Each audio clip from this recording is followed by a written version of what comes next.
আমি সম্প্রতি গিয়েছিলাম আমেরিকা সফরে। সেখানে নিউ ইয়র্কে একটা বক্তব্য রাখতে গিয়ে আমি বলেছিলাম, জামাতে ইসলামী যদি দেশ পরিচালনার সুযোগ পায়, কর্মজীবী মহিলাদের কর্মঘণ্টা 3 ঘন্টা কমিয়ে 5 ঘন্টা করা হবে। আরে যাই বলছি, বাংলাদেশের বঙ্গোপসাগরে জোয়ার শুরু হয়ে গেছে, চতুর্দিকে সমালোচনার ঝড়। হায় হায়, কি বলল জামাতের আমির সাহেব, এখন তো আর মহিলারা কোনো কাজই পাবে না। যারা বিভিন্ন কাজে নিয়োগ করবে তারা বলবে, বাবা আমার এই 5 ঘন্টা দিয়ে 8 ঘন্টার বেতন দিয়ে আমার তো পোষাবে না, আমার দরকার নাই মহিলা কর্মজীবী, মহিলা কর্মকর্তা আমার প্রয়োজন নেই। কারণ মালিক টাকা খাবে কেন? আরেক দল বলতেছে, যাও মহিলারা একটু রুজি রোজগার করতো, রাস্তাটা দিলেন আপনি বন্ধ করে। ভাই, একদিনে সব কথা বলা যায় না। বিবেচনা না করে, চিন্তা না করে এই কথা বলি নাই। আপনি কি আরেকটা মিটিংয়ে একজন প্রশ্ন করছে ভার্জিনিয়ায়, যে আপনি বলেছেন মহিলাদের কর্মঘণ্টা কমিয়ে দেবেন, এটা কি বৈষম্য না? আমরা করব 8 ঘন্টা, তারা করবে 5 ঘন্টা। আমি বললাম অবশ্যই বৈষম্য। আসেন দেখি আর কোনো বৈষম্য আছে কিনা। পুরুষরা বাম দিকে বসেছে, মহিলারা ডান দিকে বসেছে। পুরুষদেরকে বললাম, বোনরা আপনারা শুনবেন না এই প্রশ্ন। পুরুষদেরকে বললাম যে আগামী 1 বছরের ভিতরে পেটে বাচ্চা নেবেন এমন 2-1 পুরুষ থাকলে হাত তুলে। কেউ তো আর হাত তুলে না, সবাই হাসে আর নিচের দিকে মাথা দেয়, বুঝছে যে আমি কেন প্রশ্ন করছি। আমি বললাম এটা পারবেন না? কয় না না, এটা পারবো কীভাবে? আমি বললাম আচ্ছা ঠিক আছে, বাচ্চা নিতে পারলেন না, আপনার স্ত্রী যে বাচ্চাটা জন্ম দিবেন ওকে একটু বুকের দুধ খাওয়াবেন 2 বছর, যারা তারা একটু হাত তুলেন, নিজের বুকের দুধ। এখন দেখি আবার কেউ হাত তুলে না। আমি বললাম এটাকে বৈষম্য না?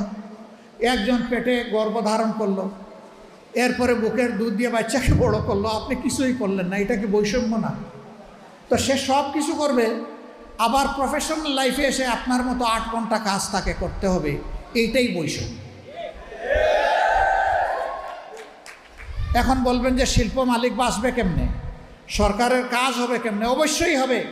যে জাতি তার মাকে সম্মান করে, আল্লাহ সেই জাতিকে সম্মানিত করেন।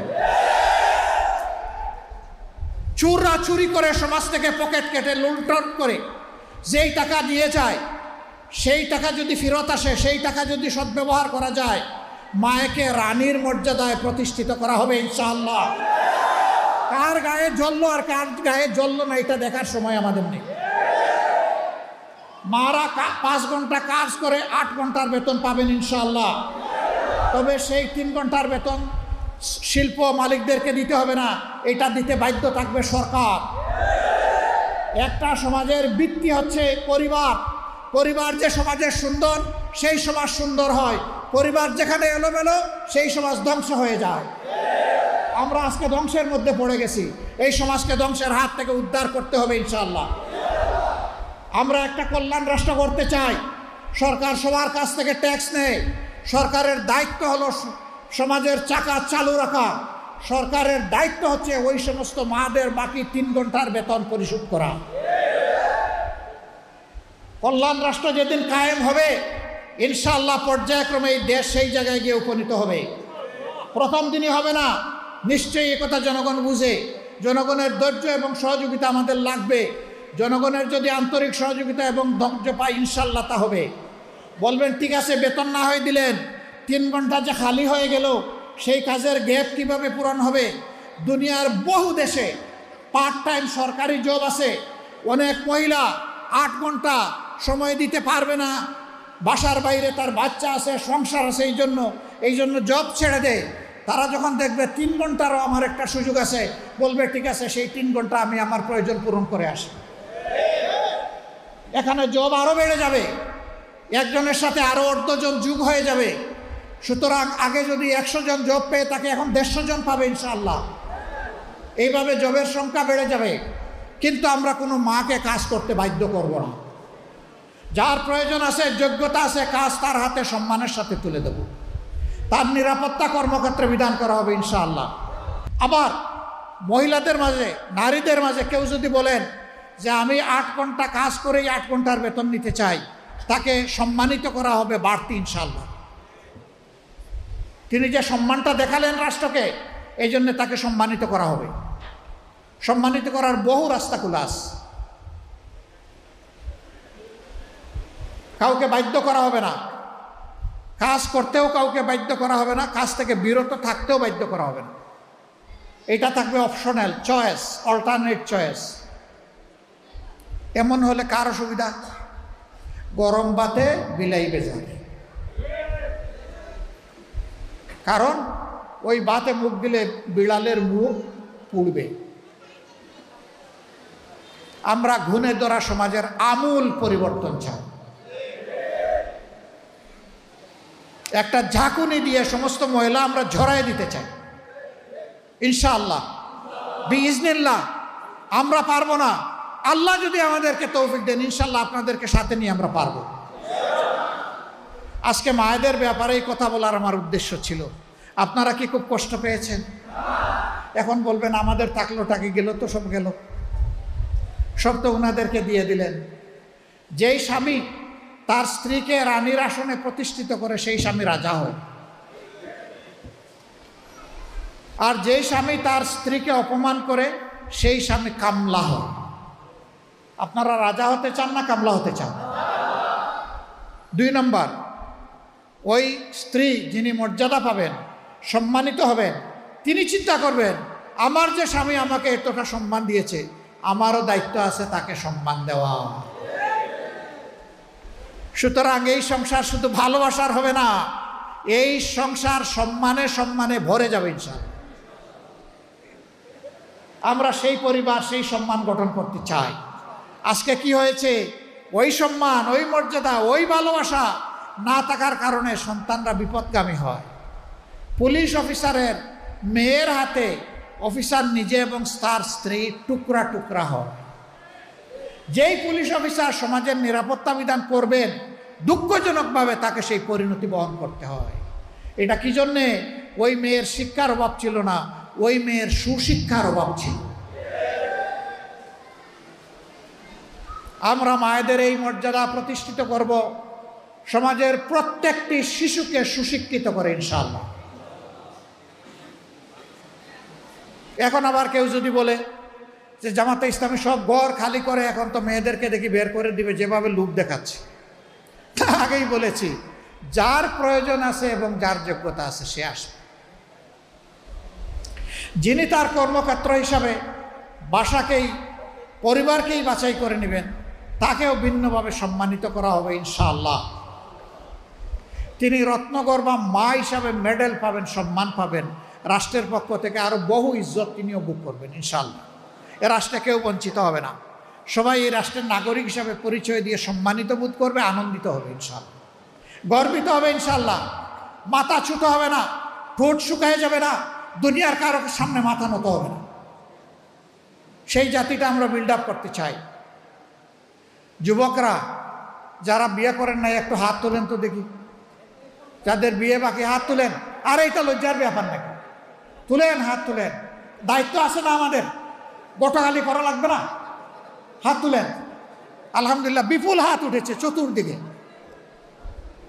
এখন থেকে নিয়ত করো, ঘরে রানী তুলে আনবা, কামলা তুলে আনবা না। যাকে আনবা তাকে রানীর মর্যাদা দিবা, তাকে গোলাপের মর্যাদা দিবা। মার হক নষ্ট হবে না, স্ত্রীর হক নষ্ট হবে না, সকল হক ইনশাআল্লাহ তোমার পুরুষ উচিত ভূমিকার কারণে প্রতিষ্ঠিত হবে এই পরিবারে ইনশাআল্লাহ। যুবক বন্ধুগণ, শুধু পরিবার দেখলে হবে না, তোমাদেরকে দেশও দেখতে হবে। কারণ যত দুনিয়ার যত দেশ বদলেছে যুবকদের কারণে বদলেছে। এই দেশও গত বছর পরিবর্তন পেয়েছে যুবকদের হাতে। অভিনন্দন, তোমাদেরকে অভিনন্দন। কাজ শেষ হয়নি রে, তোমাদের কাজ শেষ হয়নি, কাজ বাকি রয়ে গেছে। সমাজের আবর্জনা এখনো আছে, সেই আবর্জনা পরিষ্কার করার বিরুদ্ধে আমাদের যুদ্ধ। এই যুদ্ধ করতে যুবকরা রাজি ইনশাআল্লাহ। যে যুবকরা হাত তুললো, মুরব্বীরা দায়িত্ব পালন করবেন, তাদেরকে উপযুক্ত পাত্রে তাদের হাতে তুলে দেওয়ার ব্যবস্থা করবেন ইনশাআল্লাহ। আমাদের যুবকরা চরিত্রবান হয়ে গড়ে উঠুক, আমরা এটা চাই। ডান বাম না চাক, দৌড়াদৌড়ি না করুক, সিরাতুল মুস্তাকিমে চলুক। আর জাতিকে সামনে নিয়ে বাঘের মতো ঝাঁপাইয়া পড়ুক, পিছনে তাকাবে না, পিছন নিয়ে কামড়াকামড়ি করবে না, অতীতের কেসাল পাকাবে না। যুবকরা সামনে দেখবে, আমরা তাদের সাথে আছি ইনশাআল্লাহ। আমরা যুবকদের বাংলাদেশ গড়তে চাই। এখানে আসার পথে অনেকগুলা কিশোর ছোট ছোট 5 থেকে 10 বছরের ভিতরে তারা এসেছে, তারা হাত মিলায়, এরাই আমাদের বাংলাদেশ, এদের জন্য বাংলাদেশ, এদেরকে নিয়ে বাংলাদেশ ইনশাআল্লাহ। এখানে শিশুদের মাঝে কোনো ভেদাভেদ হবে না। কোন শিশু সম্পদশালী পরিবারে জন্ম নিল আর কোন শিশু দুঃখী পরিবারে জন্ম নিল, একটা কল্যাণ রাষ্ট্র, ইনসাফের পর প্রতিষ্ঠিত একটা রাষ্ট্র এটা দেখবে না। এটা দেখবে সকল শিশুর মানসিক বিকাশ, এই বিকাশের পথে তাকে পর্যাপ্ত শিক্ষা দেওয়ার দায়িত্ব রাষ্ট্রের।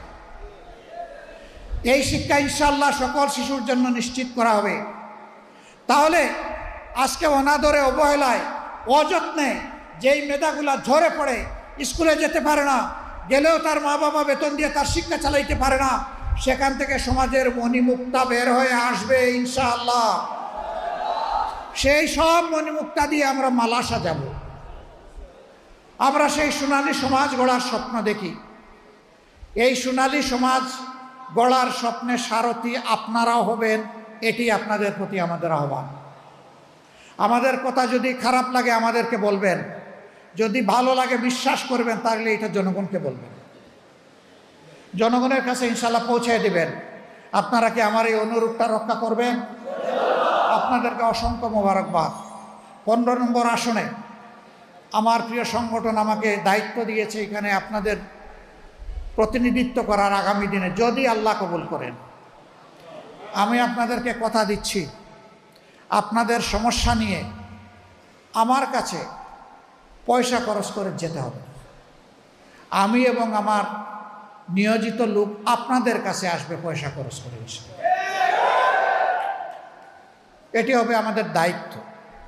সমাজের মৌলিক সমস্যাগুলাকে, সমাজের মাঝারি সমস্যাগুলাকে, সমাজের ছোট সমস্যাগুলাকে, এমনকি ব্যক্তি পরিবারের সমস্যাগুলাকে, সেটা জানা হবে আমাদের দায়িত্বের অন্তর্ভুক্ত। আমরা জানার পরে তার অগ্রাধিকার নির্ধারণ করব, কোনটা আগে বাস্তবায়ন হওয়ার দাবি রাখে, কোনটা পরে দাবি রাখে।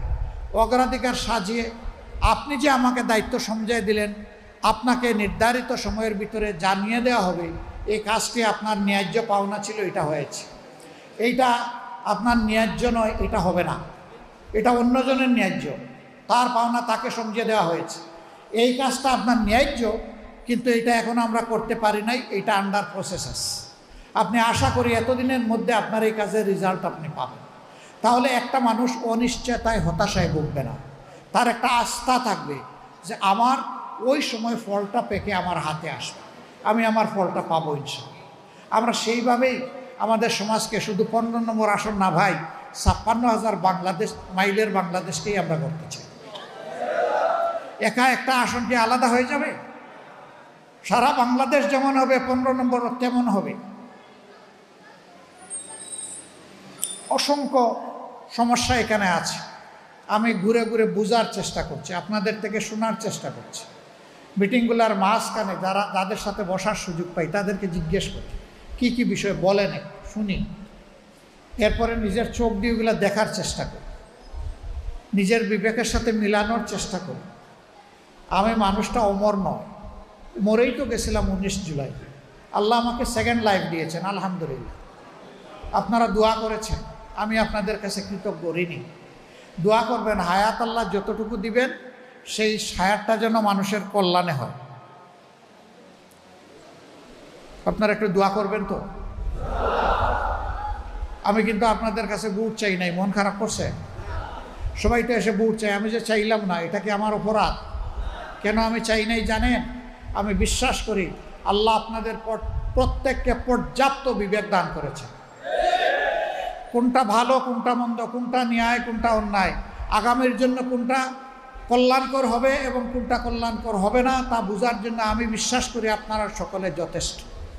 এবং আমি এটাও বিশ্বাস করি যে আল্লাহ তাআলা জ্ঞানের নিয়ামত আমার থেকে আপনাদেরকে বেশি দিয়েছে। এটা আমার আস্থা।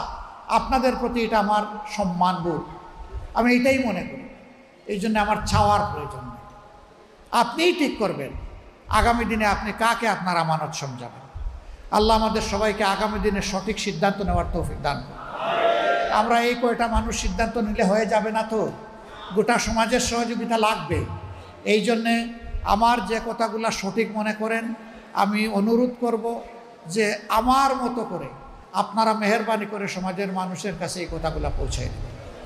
আল্লাহ তাআলা এর বিনিময়ে আপনাদের ইজ্জত বাড়িয়ে দিন, আর এই সমাজের মুক্তির ব্যবস্থা আল্লাহ করে দিন। আল্লাহ তাআলা আগামীর একটা পরিচ্ছন্ন বাংলাদেশ, একটা বেজাল, একটা স্বস্তির বাংলাদেশ, একটা সম্মানের বাংলাদেশ, আমার যুবকদের মন ভরে কাজ করার একটা বাংলাদেশ আল্লাহ তাআলা আমাদেরকে দান করুন। আপনাদের সবাইকে ধন্যবাদ, অসংখ্য মোবারকবাদ, গভীর কৃতজ্ঞতা। আসসালামু আলাইকুম ওয়া রাহমাতুল্লাহি ওয়া বারাকাতুহু।